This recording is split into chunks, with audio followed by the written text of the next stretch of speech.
విద్యుత్ శాఖలో విధులు నిర్వహిస్తున్న ఆర్టిజన్లు, అన్‌మ్యాన్డ్ కార్మికులు, పీసీ రేట్ కార్మికుల సమస్యలపై తెలంగాణ విద్యుత్ ఆర్టిజన్ జాక్ పిలుపులో భాగంగా గురువారం హన్మకొండ ఎస్సీ కార్యాలయం ఎదుట వంటవార్పు కార్యక్రమాన్ని నిర్వహించారు. ఈ కార్యక్రమంలో ఆర్టిజన్ కార్మికులు సుమారు 600 మంది పాల్గొన్నారు. ఈ సందర్భంగా జాక్ హన్మకొండ జిల్లా చైర్మన్ కొరుకొప్పుల రాంబాబు మాట్లాడుతూ టీఎస్ ఎన్పీడీసీఎల్, టీజీ ఎన్పీడీసీఎల్ పరిధిలో పనిచేస్తున్న అన్‌మ్యాన్డ్ కార్మికులను ఆర్టిజన్లుగా గుర్తించాలని అన్నారు.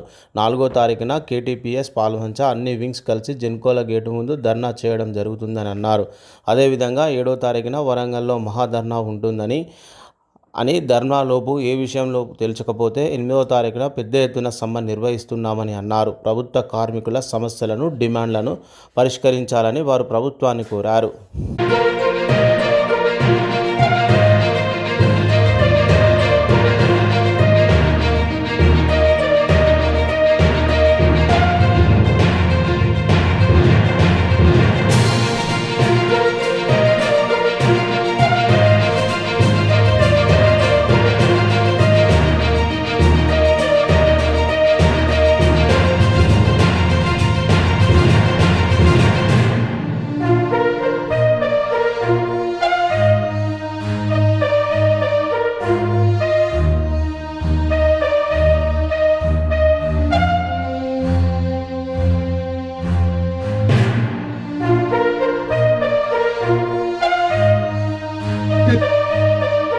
నా పేరు కోరుకుప్ల రాంబాబు, హన్మకొండ జిల్లా జేఏసీ చైర్మన్. మేము 10 యూనియన్ల మద్దతుతోటి కింది స్థాయి ఉద్యోగులమైన మేము ఆర్టిజన్, అన్‌మ్యాన్డ్, ఎస్పీఎం కార్మికులు, మీటర్ రీడింగ్ కార్మికులు, డ్రైవర్లు, హమాలీలు అందరితోటి సమిష్టిగా ఒక జేఏసీ ఏర్పాటు చేసుకోవడం జరిగింది. ఈ విద్యుత్ రంగంలో అత్యధిక కింది స్థాయి ఉద్యోగులం అంటే మేమే. కానీ పనిలో మాత్రం చాలా విపరీతమైన శ్రమ దోపిడీకి గురవుతున్న కార్మికులం కూడా మేమే. మేము లేనిచో వ్యవస్థ నడిచే పరిస్థితి కూడా లేదు. ఎందుకంటే ప్రతినిత్యం ఫీజ్ ఆఫ్ కాల్స్ కానీ, సబ్స్టేషన్లో కానీ, మీటర్ రీడింగ్లో కానీ ప్రధాన పాత్ర పోషించేది మేమే. సంస్థకు రెవెన్యూ తెప్పించాలన్న కూడా మా కార్మికుల శ్రమే ఉన్నది. ఎందుకంటే కానీ సంస్థ ఎదుగుదలలో మేము ముందున్నాం, కానీ మా ఎదుగుదలలో మాత్రం సంస్థ లేదు. అంటే మేము ఆర్థికంగా చాలా చితికిపోయినాం. గత 25 సంవత్సరాల నుంచి సంస్థను నమ్ముకొని పనిచేస్తున్నాము. గతంలో మాకు 1000 రూపాయల నుంచి మా ఉద్యోగ స్టార్ట్ అయింది. ఇప్పుడు 35-36 వేల వరకే పోయింది.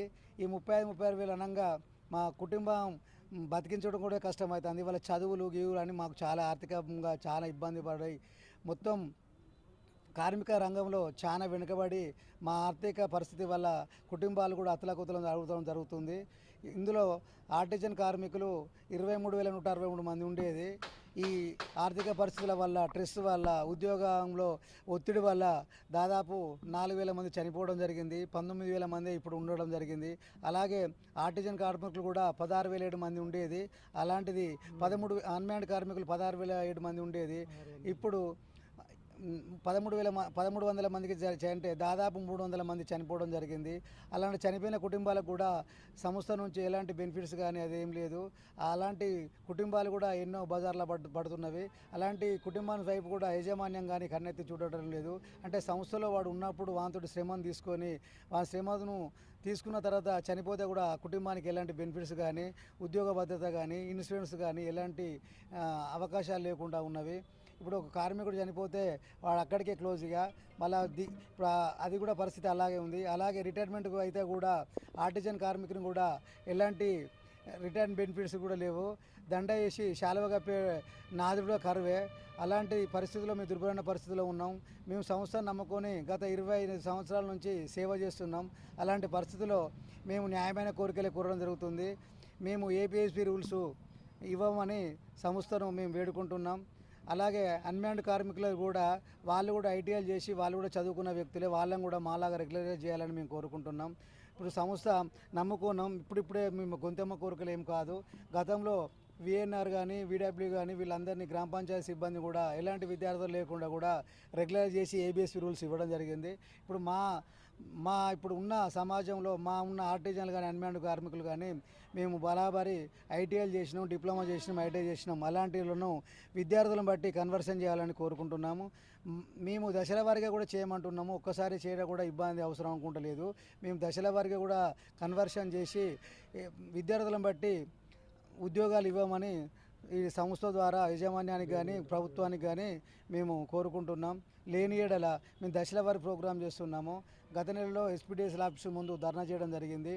అక్కడ కూడా ఏం రెస్పాన్స్ రాలేదు యాజమాన్యం నుంచి కానీ ప్రభుత్వం నుంచి కానీ. మేము దశల వరకు జేఏసీ ఏర్పాటు చేసుకొని ఒక ప్రోగ్రామ్ సెట్ చేసుకోవడం జరిగింది.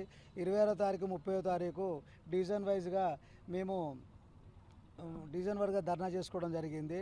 ఇవాళ 2వ తారీఖు వంట వార్పు ప్రోగ్రాం ఉన్నది. మళ్ళీ 4వ తారీఖు అన్ని పవర్ జనరేషన్ స్టేషన్లను ట్రాన్స్కో కానీ జెన్కో కానీ అక్కడ 4వ తారీఖు నిరసన ధర్నా చేయడం జరుగుతున్నది.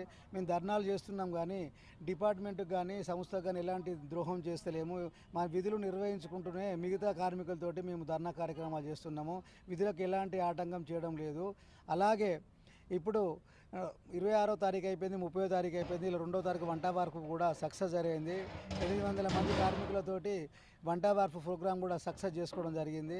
రేపు 4వ తారీఖు కూడా అన్ని పవర్ స్టేషన్లో నిరసన తెలియజేయడం జరుగుతుంది. మాకు యజమాన్యం నుండి ఎలాంటి ఇబ్బంది లేదు. వారి పూర్తి సహకారాలు సిఎండి గారి నుంచి ఏఈ వరకు మాకు పూర్తి సహకారం ఉంది. మాకు చేయాల్సిందంతా గవర్నమెంట్ కూడా బట్టి విక్రమార్క గారు పాదయాత్రలో కూడా మాకు అప్పుడు ప్రామిస్ చేయడం జరిగింది. మన ప్రభుత్వం రాగానే వెంటనే మీ సమస్యలను పరిష్కరిస్తా అని చెప్పడం జరిగింది. ఆయన కూడా మేము చేసే ధర్నా కార్యక్రమంలో కూడా పాల్గొని తన విషయం చెప్పడం కూడా జరిగింది. అధికారం వచ్చి 3 సంవత్సరాలైనా కూడా ఎలాంటి స్పందన లేదు, ఎలాంటి మార్పు లేదు. ఇప్పుడు కింది స్థాయి ఉద్యోగం చాలా ఇబ్బంది పడాల్సిన పరిస్థితి ఏర్పడుతుంది. ఇప్పుడు రేపు మళ్ళీ 4వ తారీఖు ఈ పవర్ స్టేషన్ తర్వాత 7వ తారీఖు సిఎండి ఆఫీస్ ముందు కూడా మేము నిరసన కార్యక్రమం తెలియజేస్తున్నాము. అది కూడా శాంతియుతంగా నిబద్ధతతోటి మేము ప్రభుత్వానికి ఎలాంటి ఆటంకం లేకుండా, గవర్నమెంట్కి ఎలాంటి ఆటంకం లేకుండా మన నిరసన కార్యక్రమం తెలియజేయడం జరుగుతుంది. 7వ తారీఖు కూడా మా విషయంలో స్పందించకపోతే 8వ తారీఖు ఉదయం 8 గంటల నుండి మా రాష్ట్ర పిలుపు మేరకు మేము సమ్మెకు వెళ్ళిపోవడం జరుగుతుంది. మాకు అన్ని ట్రేడ్ యూనియన్ల 10 ట్రేడ్ యూనియన్ల సంఘం మద్దతు కూడా మాకు ఉన్నది. వాళ్ళ సపోర్ట్ కూడా మాకుంది. మేము జేఏసీ ఏర్పాటు చేసుకొని అందరి సహాయ సహకారాలతో ముందుకు పోతున్నాం. మాకు ఇటు యాజమాన్యం కానీ అటు యూనియన్ లీడర్లు కానీ ప్రభుత్వానికి నివేదించి మా జేఏసీ తరపున వాళ్ళకి ధన్యవాదాలు తెలియజేసుకుంటున్నాను. వాళ్ళు కూడా మా తరపున ప్రభుత్వానికి యాజమాన్యానికి విషయం తెలియజేసి మా సమస్యను తొందరగా పరిష్కరిస్తారని ఆశిస్తున్నాను.